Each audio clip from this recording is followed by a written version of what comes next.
Hey everybody, Uber GTO here, and I want to review the G36C today. The G36 is one of those weapons you rarely see. It's a carbine, everybody can use it in every kit nearly, but you never see anyone ever using this thing. And it's not because of the reload at 2.85 empty and 2.1 seconds with at least one left. Two reasons really. The fire rate is low, I mean very low. It's tied for the slowest carbine at 650 rounds per minute. What you're thinking is, well, if it's that slow, it must do extra damage, right?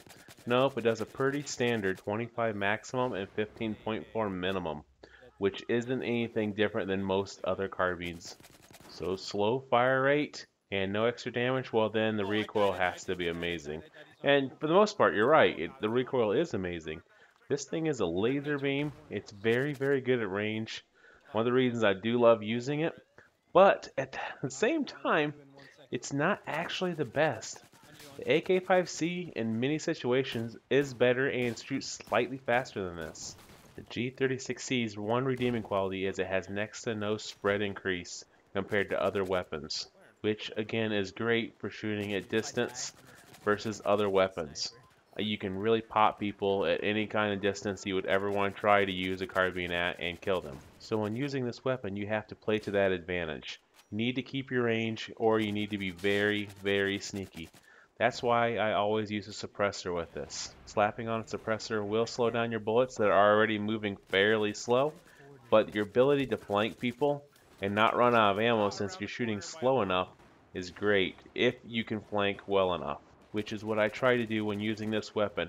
It's great for maps that you can really pop out of nowhere and shoot them, and not great, so great something like Operation Locker when you're trying to go head to head with people, because you will drop fast against guns that are much faster fire rate than this one. On a map like Flood Zone, however, where you can pop out of a million different places and have all kinds of crazy angles that are somewhat at range, the gun's a lot of fun. People have no idea you're there, especially if you run something like Recon class with motion balls. You can really get the drop on people without them knowing you're there.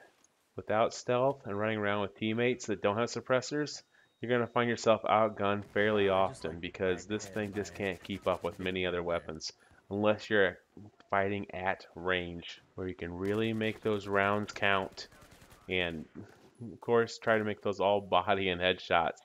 The only way you're going to win against somebody with a superior weapon. Now if you do get caught in close range situations, this gun's hip fire is very, very good. It's one of the reasons I do use it as much as I do.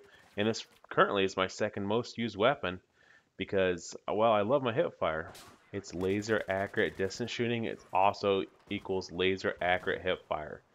You don't need to ever aim down sights anything less than about 20 meters or so with this. I do it all the time.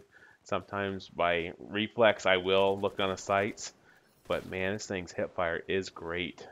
That split second they take to look down the sights will get them killed 9 times out of 10 if your accuracy is good enough. To improve hip fire, normally you would use something like the ergo or vertical grip, but in this situation, since it's so accurate the way it is, I usually use the angled foregrip because it helps that first shot recoil, which is very minimal in this gun, but with it, you basically have a laser pointer, which more often than not gets you the kill, not that close range stuff.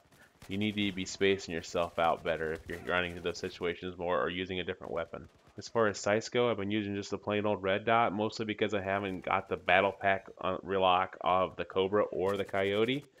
I wouldn't think about using anything longer range, even though this gun is good at long range. I feel the 1Xs are plenty good enough for what you would need most of the time. Although when I do want to use something a little further, I use a magnifier instead of laser sight. The laser sight sometimes can reveal your position when you're using that suppressor. So it's a kind of a mixed bag on what I like. In conclusion, I have to give this gun a 3.5 out of 5 because, well, mostly because of the fire rate. I love how it's a little different than I'm normally used to, shooting slower gun that I gotta be a little bit sneakier with.